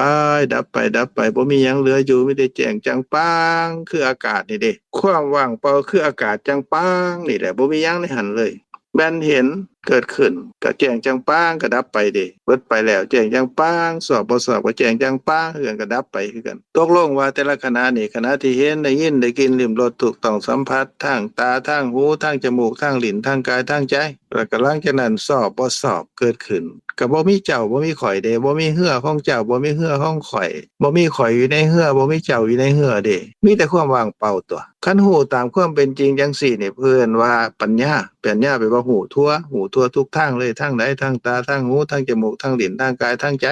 ทั่วทุกคนคือกันเป็นจังซี่หมดก็ว่างเปล่าหมดแม่นเฮาเห็นผู้ใดก็ตามที่ย่างไปย่างมาเป็นลูกค้าก็มาซื้อของก็ตามบ่มาก็ตามว่างเปล่าคืออากาศหมดตัวเองตัวเฮาเองก็บ่มีก็คือว่ามีแต่ความว่างเปล่ามีอยู่เกิดขึ้นแล้วก็ดับก็บ่มีแล้วเกิดขึ้นแล้วก็ดับก็บ่มีแล้วมีแต่ความว่างเปล่าว่างเปล่ามันอากาศตกลงว่าสุผู้สุคนที่เกิดมาในโลกนี้เนี่ยว่างเปล่าคืออากาศหมดบ่มีตัวขณะนี้เดียวนี้ก็ว่างเปล่าคืออากาศหมดเป็นคนหรือว่าสัตว์ก็ตามเทวดาก็ตามอิหยังก็ตามนี่ก็คือกันหมดเกิดขึ้นแล้วก็ดับแต่ละขณะมีแต่สภาพที่เป็นจริงจังซี่คือกันหมดมีแต่ความเป็นอนัตตาจังซี่คือบ่แม่นตัวตนจังซี่ตลอดไปทอกันหมดทุกคนก็บ่มีหรอกบอกว่าตกลงว่าเฮาก็บ่มีเขาก็บ่มีมิตรก็บ่มีศัตรูก็บ่มีคนฮักก็บ่มีคนชังก็บ่มีเพราะเฮาเองก็บ่มีเด้มีแต่สภาวะที่เป็นจริงคือความว่างเปล่าคืออากาศเดี๋ยวนี้ความเข้าใจเอิ้นว่าปัญญาว่าฮู้ทั่วทุกทางตามที่เขาน้อยเว้ามานี่เพิ่นเอิ้นว่าเป็นความเข้าใจถูกความเห็นถูกเอิ้นว่าเป็นมรรคหรือสัมมาทิฏฐิแปลว่าเห็นถูกต้องตามความเป็นจริงก็เป็นสภาวะธรรมที่ว่างเปล่าเฮาพิจารณาไตร่ตรองให้เกิดความเข้าใจความรู้ดังนี้เกิดขึ้นเที่ยวเล็กเที่ยวน้อยก็สะสมเป็นสันตานน่ะสันตานะแปลว่าสันดานหรือว่าเป็นจิตที่สะสมกุศลอกุศลสะสมความเข้าใจถูกความเห็นถูกคือปัญญาก็7เทื่อคือกันหรือว่าสะสมโลภะโทสะโมหะก็7เทื่อคือกันการสะสมความเข้าใจถูกความเห็นถูกอันนี้เพิ่นว่าเป็นปัญญาเกิดขึ้นกับจิตแต่ละขณะนี่เพิ่มขึ้นหนาขึ้นแต่ละขณะฮู้ว่าบ่มีเฮาเป็นความว่างเปล่าเป็นอนัตตาเพิ่มขึ้นจนถึงที่สุดก็ฮู้แจ้งเห็นจริงว่าโอ้กายนี่ก็บ่แม่นตัวตนของเฮาตัวนี้กายนั่นก็บ่แม่นตัวตนของเฮาตัวนี้อันที่สมมุติว่าเป็นเขาเป็นเฮาเป็นสัตว์เป็นบุคคลนั่นเป็นสมมุติซื่อๆตัวนั้นน่ะบ่มีความจริงเนี่ยสมมุติเป็นสมมุติแต่ว่าสภาวะที่เป็นจริงเพิ่นว่าสภาวะธรรมที่ซื่อห่อหุ้มอยู่น่ะถึงหุ้มอยู่นั่นน่ะห่มห่ออยู่นั่นน่ะทางในนั่นน่ะเป็นความว่างเปล่าบ่มีเฮาเด้บ่ได้เป็นตามสมมุติเด้โหทีละเล็กทีละน้อยคือว่าปัญญาเกิดขึ้นสะสมเป็นสันดานสืบต่อไปเรื่อยๆจนถึงที่สุดเด้ความบ่ฮู้ความเข้าใจผิดเห็นผิดยึดมั่นถือมั่นว่ากายนี่เป็นตัวตนของเฮานั่นก็เบิดไปในที่สุดก็บ่เหลืออยู่นี่เพิ่นว่ามรรคเพิ่นว่าสัมมาทิฏฐิรวมลงในความเข้าใจถูกความเห็นถูกแต่ละขณะเดียวนี้แหละเห็นสภาพธรรมตามความเป็นจริงโหอันนี้ล่ะเพิ่นว่าเป็นพระโสดาบันหรือว่าโสดาปฏิมรรคเกิดขึ้นเทื่อเดียวเท่านั้น เทื่อเดียวก็จิตดวงเดียวคณะเดียวเท่านั้นก็ดับความเห็นผิดว่ากายนี่เป็นตัวตนของเฮาลงได้อย่างหมดแจ้งจังปางเลยบ่สงสัยแล้วหลังจากนั้นแล้วก็อยู่นำเฮาเจ้าข่อยก็อยู่คือกันธรรมดานี่แหละทำมาค้าขายทำมาหากินทำไร่ทำนาหรือว่ารับราชการงานเมืองนั่นนี่ก็เฮ็ดปกตินี่แหละแต่ว่าความเข้าใจต่างกันเด้บัดเพิ่นบ่เข้าใจผิดอีกเลยว่ากายนี่เป็นตัวตนของเฮาหรือว่ากายนั้นเป็นตัวตนของผู้นั้นผู้นี้เพิ่นฮู้ว่าเป็นธรรมะทั้งหมดแต่ว่าเพิ่นก็ยึดกับเฮานี่แหละเพิ่นก็ทำมาหากินนี่แหละการบรรลุความเป็นพระโสดาบันนั่นก็เริ่มต้นจากฮู้ว่าบ่มีเฮาเขาสัตว์บุคคลทีละน้อยทีละน้อยเอิ้นว่าสันดานสั่งสมไปเรื่อยๆเรื่อยๆจนที่สุดน่ะจนฮู้จนเห็นอย่างแจ่มแจ้งเกิดขึ้นเทื่อเดียวไอ้เทื่อเดียวนี่น่ะมันเกิดขึ้นรวดเร็วในขณะจิตเดียวเท่านั้นเด้ซ้ำกับเห็นรูปปรากฏทางตาก็เท่านั้นแหละเป็นหยังยังเป็นจังซั่นเป็นจังซั่นก็เพราะว่าเป็นผลมาจากการสะสมตั้งแต่ได้ฟังแล้วก็พิจารณาไตร่ตรองเกิดความเข้าใจว่าบ่มีเฮาตามลำดับสะสมมาจนมีกำลังแก่กล้าเด้จนสุขจนงอมแล้วในที่สุดปุ๊บก็เกิดเทื่อเดียวเท่านั้นอันเทื่อเดียวที่เกิดขึ้นคณะเดียวกับคณะจิตนี่จิตดวงเดียวที่ประกอบด้วยปัญญาอันสูงสุดที่ว่านี่ก็มาจากการสะสมทีละเล็กทีละน้อยทีละเล็กทีละน้อยอันยาวนานมาเรื่อยๆตามลำดับเด้คือเห็นว่าแต่ละคณะนั้นทั้งตาหูจมูกลิ้นกายใจมีแต่ความว่างเปล่าบ่มีเฮาบ่มีของเฮาบ่มีตัวตนของเฮาเด้เฮาพายเรือในน้ำก็บ่มีเฮือก็บ่มีเฮือเขาก็บ่มีเฮือเฮาก็บ่มีตกลงว่าบ่มีทั้งนั้นแหละมีแต่ความเป็นจริงคือความว่างเปล่าอันนี้แหละเป็นเบื้องต้นสะสมไปทีละเล็กทีละน้อยอันยาวนานจนสุขงอมเด้จนมีกำลังแก่กล้าถึงที่สุดเกิดขึ้นทีเดียวปิ๊งขณะจิตเดียวเท่านั้นเองกระดับความบ่ฮู้ที่เคยยึดมั่นถือมั่นว่ากายนี่เป็นตัวตนของเฮาลงได้อย่างเบ็ดเสร็จเด็ดขาดเลยเพิ่นว่าบรรลุความเป็นพระโสดาบันฮู้จังซี่แล้วนี่ความบ่ฮู้บ่กลับมาอีกเด้ความบ่ฮู้หายไปแล้วบ่เหลือแล้วก็ใช้ชีวิตตามปกติธรรมดานี่แหละอันนี้ในขันธ์ของพระโสดาบันเด้แต่ว่าความโกรธนั่นสิดับได้กันในพระอนาคามีเด้พระอนาคามีเพิ่นสะสมความเมตตานี่แหละพิจารณาสภาพธรรมตามความเป็นจริงตามลำดับนี่แหละอันนั้นเพิ่นดับความโกรธได้หมดสิ้นเลยบ่เหลืออยู่แล้วอันพระอนาคามีส่วนพระอรหันต์เพิ่นก็ดับความสำคัญตนดับความติดข้องที่ยังเหลืออยู่เล็กน้อยแล้วก็อวิชชาดับความติดข้องเหลืออยู่นิดหนึ่งความสำคัญตนเหลืออยู่นิดหนึ่งก็ดับไปบ่เหลืออยู่อันนั้นก็พ้นแล้วจากความเกิดความแก่ความตายเพราะว่าเพิ่นฮู้แจ้งเห็นจริงอะเด้ก็บ่ยึดมั่นถือมั่นในสิ่งทั้งหลายทั้งปวงแล้วก็หลุดพ้นจากกิเลสทั้งปวงดับหมดสิ้นอันที่ดับหมดสิ้นได้นั่นเป็นผลแต่ว่าเหตุก็มาจากความเข้าใจทีละเล็กทีละน้อยทีละเล็กทีละน้อยว่าบ่มีเฮามีแต่ความว่างเปล่าไปขีดการนึงจวดขีดขึ้นสว่างดับอีกบ่เหลืออยู่อันที่2จ้าขึ้นมาอีกก็บ่เหลืออยู่อันที่3ที่4ที่5ที่6ก็คือทางตาทางหูทางจมูกทางลิ้นทางกายทางใจเฮานี่แหละมีแต่เกิดขึ้นแล้วก็ดับเกิดขึ้นแล้วก็ดับเกิดขึ้นแล้วก็ว่างเปล่าบ่มีเฮาจังซี่อันนี้เป็นสภาวะธรรมที่สูงสุดนี่คือเส้นทางของการฟังธรรมะแล้วก็ดับความโมโหได้ตามลำดับจนถึงที่สุดแล้วก็โสดาบันเกิดขึ้นนี่ก็ปิดประตูอบายเด้บ่เกิดเป็นสัตว์เป็นเปรตเป็นอสุรกายสัตว์นรกบ่เกิดแล้วมีความมั่นคงแล้วต่อการที่ฮู้แจ้งเห็นจริงการที่บรรลุพระนิพพานบ่เกิดบ่ตายอีกต่อไปโอ้ขน้อยก็เว้ามานี่ก็ยาวมาแล้วเด้อนี่ขอโทษขออภัยหลายๆเด้อมีหยังก็ท่านท่องเสียงอัสเซินโดยขอบใจท่านอาจารย์หลายๆขอบใจญาติพี่น้องที่ว่าเลยเวลาสิ่งของขอเวลา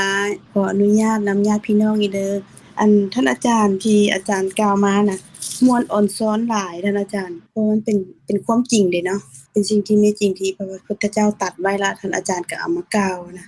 คือขน้อยนะขอสรุปที่ท่านอาจารย์กล่าวมานี่ว่าเฮาคือบ่มีเฮาถ้าที่ว่าทุกอย่างที่มันเกิดขึ้นมีเรื่องมีราวนะเฮาแก้ไขด้วยความเป็นเฮาเป็นเขานะมันจะเกิดการปะทะกันจะจบยากแต่ถ้าเฮาแก้ไขด้วยความที่บ่เป็นเฮาบ่เป็นเขาเฮาจะแก้ไขด้วยความที่แบบบ่เป็นเขาเป็นเฮาแต่ประกอบด้วยปัญญาและแก้ไขด้วยความว่ามีเมตตาแล้วก็ด้วยความเป็นธรรมสมเหตุสมผลตรงนี้มันก็จะออกมาดีนะสิ่งสรุปว่าเป็นแบบนี้ละแล้วเกิดการที่เกิดเป็นมนุษย์เฮานะสิ่งที่เฮาโชคดีหลายคือเฮาได้ยินได้ฟังคำที่มีจริงความจริงอันประเสริฐของพระพุทธองค์เลยคือทุกข์สาเหตุแห่งทุกข์แล้วก็การดับทุกข์แล้วก็หนทางการนั้นดับทุกข์คือมรรค8เพิ่นว่าคือสิ่งเหล่านี้นะเฮาฟังเฮาได้ยินนี่มันก็เป็นสิ่งที่ประเสริฐของมนุษย์เฮา หลายเป็นบุญของเฮาแล้วแต่ว่าสิ่งเหล่านี้นะจะเกิดผลก็คือเฮาจะ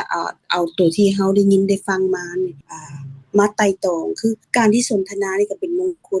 คลแฮงจะให้เฮาได้เกิดความเข้าใจจะได้มีการถามจะได้มีการช่วยกันและหลังจากนั้นเฮาก็เอามาพิจารณาไต่ตองแล้วก็เพิ่นเอิ้นว่าปฏิบัติธรรมปฏิทุกขณะตลอดเลยซึ่งในการดำเนินชีวิตเฮามันเฮ็ดไปพร้อมๆกันได้เฮารู้ว่าการเป็นฆราวาสเฮาต้องหาเลี้ยงชีพโดยให้ได้เงินหลายสูงสุดโดยที่บ่เบียดเบียนตัวเองหรือเบียดเบียนผู้อื่นให้เป็นเศรษฐีการที่เฮากำลังหาเงินที่เป็นเศรษฐีเฮาก็สามารถพิจารณาความจริงอันประเสริฐนี้ได้ทุกขณะเลยแต่ถ้าหากเฮาบ่เอามาสนทนาสิมันจะบ่เพิ่มความเข้าใจขึ้นถ้าเฮาบ่เอามาไต่ตองมันก็จะบ่เห็นสภาพธรรมตัวนั้นถึงเราได้ยินได้ฟังเข้าใจหมดทุกอย่างเฮารู้แล้วแต่ว่าจะให้ได้ผลหาแม่นเอามาไต่ตองทุกขณะมาพิจารณาอันนี้แม่นคำของพระองค์เพิ่นเว้าไว้เด้บ่แม่นเซ็งเอามาเว้าเป็นเซ็งฟังจากอาจารย์เพิ่นเอามาบอกแล้วเซ็งก็เอามาไต่ตองว่ามันต้องเป็นแบบนี้เนี่ยนะซึ่งก็เข้าใจแบบนี้ก็เลยเว้าให้ในกลุ่มเฮาฟังเพื่อผู้อื่นได้ยินแบบใดก็จะได้เอามาแชร์มาบอกให้กันให้รู้เพราะว่าซึ่งก็เป็นผู้ติดข้องยากหลายที่ว่าจะเห็นเขาให้แล้วจะคือบางเทื่อมันจะคันเฮาให้ตอบเฮาว่าเขาเจ้าก็จะบ่กล้าให้เฮาน่ะคือความติดของมนุษย์มันก็เป็นแบบนี้อยู่น่ะซึ่งว่ามันบ่ถูกในสิ่งที่มีจริงตามความเป็นจริงอันที่จะเฮ็ดให้จิตเฮาเป็นกุศลเพื่อไปในภพภูมิที่ดีและก็การหลุดพ้นพร้อมนะแต่ว่าถ้าหากว่าเฮาเฮ็ดได้ในโลกมนุษย์ก็ดีเด้เพราะว่าถึงเขาเจ้าเฮ็ดบ่ดีเฮายังเฮ็ดดีนำเขาเจ้าอยู่เขาเจ้าก็ฮักเฮาแล้วก็เป็นบุญคุณต่อเฮาน่ะอันนี้เฮาก็บ่ได้ว่าหวังว่าจะให้เขาเจ้ามาเฮ็ดดีนำแต่พอเฮาบ่พอใจเด้เฮาก็จะตอบไปเลยแต่สิ่งที่มันดีกว่านั้นคือมันจะสะสมในจิตเฮาไปทุกภพทุกชาติสะสมให้เฮาได้หลุดพ้นพร้อมคือมันเป็นสิ่งที่จำเป็นหลายคือว่าจะต้องได้มาบอกกันมาเว้าให้กันฟังเพื่อย้ำในการเตือนกันให้รู้ให้มีสติให้มีหยังขึ้นนะแล้วก็จะดีกว่านั้นก็คือดีคือกันแล้วก็คือได้ไต่ตองทุกขณะเพราะว่าทุกมื้อนี้ก็เฮาก็ตายไปทุกขณะแล้วก็จะมาตายสมมุติบัญญัติอีกคือว่ามีโอกาสก็ได้บอกกันมีโอกาสในชั่วโมงหน้าถึงชั่วโมงต่อไปก็เว้าเพิ่มเติมขอเวลามาหลายเติมนะขอบใจท่านอาจารย์กาญจนาท่านอาจารย์สงบหลายๆจ้ะแล้วก็ขอบใจพี่น้องญาติพี่น้องในกลุ่มเพราะว่าจะได้พากันมาเฮ็ดสิ่งประเสริฐสุนทรธรรมที่ประเสริฐ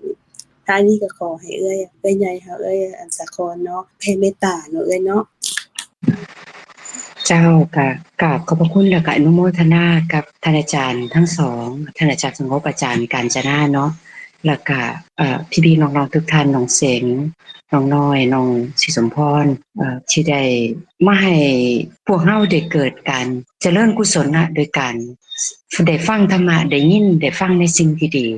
เพื่อเป็นการสะสมคือท่านอาจารย์ว่าเป็นขันธ์หนึ่งสะสมสันดานของพวกเราเองนี่ล่ะไปเรื่อยๆเท่าละนิดเท่าละหน่อยค่อยๆเป็นค่อยๆไปกราบขอบพระคุณและก็อนุโมทนาท่านอาจารย์หลายๆก็หน่อยนี่ล่ะเพิ่นก็เป็นผู้นำพระธรรมคำสอนของพระอรหันตสัมมาสัมพุทธเจ้ามาละก่อนมื้อนี้ก่อนพวกเฮาสิได้แยกย้ายกันไปเนาะเฮาก็นอกจากว่าเฮากราบขอบพระคุณครูบาอาจารย์ของเฮาคือท่านอาจารย์สงบท่านอาจารย์กาญจนาแล้วเฮาก็สิพากันกราบพระอาจารย์ผู้ใหญ่ที่สุดคือองค์ศาสดาของเฮาก็คือพระอรหันตสัมมาสัมพุทธเจ้าแล้วก็พระธรรมแล้วก็พระสงฆ์อริยสงฆ์ทั้งหลายก็ขอพวกเฮาตั้งใจเนาะมาร่วมกันกราบนอบน้อมได้องค์สมเด็จพระสัมมาสัมพุทธเจ้าผู้เป็นพระอรหันต์ตรัสรู้ชอบได้ด้วยพระองค์เองผู้ถึงพร้อมด้วยวิชาและจรณะผู้เสด็จไปดีแล้วผู้ฮู้แจ้งโลกเป็นคู่ผู้ฝึกบุรุษที่สมควรฝึกได้อย่างบ่มีไผยิ่งกลัวผู้เป็นศาสดาของเทวดาและมนุษย์ทั้งหลายผู้จำแนกแจกแจงพระธรรมอันประเสริฐกราบนอบน้อมแด่พระธรรมคำสอนที่พระองค์ทรงเข้าลบบูชาเป็นธรรมที่ผู้ศึกษาและปฏิบัติเพิ่งปรากฏชัดได้ด้วยตัวเองกราบนอบน้อมแด่หมู่พระอริยสงฆ์องค์เจ้าทั้งหลายผู้ปฏิบัติเพื่อกำจัดราคะผู้ปฏิบัติเพื่อกำจัดโทสะผู้ปฏิบัติเพื่อกำจัดโมหะตรัสรู้อริยสัจธรรม ตามพระผู้มีพระภาคเจ้าด้วยอำนาจของคุณพระรัตนตรัยขอสัตว์ทั้งหลายที่เป็นเพื่อนทุกข์เกิดแก่เจ็บตายด้วยกันทั้งเบิดทั้งสิ้นขอเป็นสุขเถิดอย่าได้มีเวรแก่กันและกันเลยอย่าได้เบียดเบียนซึ่งกันและกันเลยอย่าได้มีความทุกข์กายทุกข์ใจเลยขอสัตว์ทั้งหลายมีความสุขกายสุขใจรักษาตนให้พ้นจากทุกภัยทั้งสิ้นเถิดข้าพเจ้าทั้งหลายขออุทิศส่วนกุศลที่ได้กระทำมาแล้วนี้แก่พ่อแม่ปู่ย่าตายายครูบาอาจารย์และผู้มีพระคุณของข้าพเจ้าทั้งหลายทั้งในปัจจุบันและอดีตอนันตชาติแก่ญาติพี่น้องมิตรสหายที่ล่วงลับไปแล้วตลอดทั้งเทวดาและอมนุษย์ทั้งหลายขอท่านทั้งหลายมีจิตโสมนัสและอนุโมทนาในส่วนกุศลเหล่านี้ด้วยเถิดกราบอนุโมทนาสาธุเด้อสาธุเจ้าค่ะ สาธุ อนุสาธุอนุโมทนาบุญกับทุกคนเด้อขอบคุณขอบใจหลายๆมื้อเช้าหน้าพ้อกันเด้อ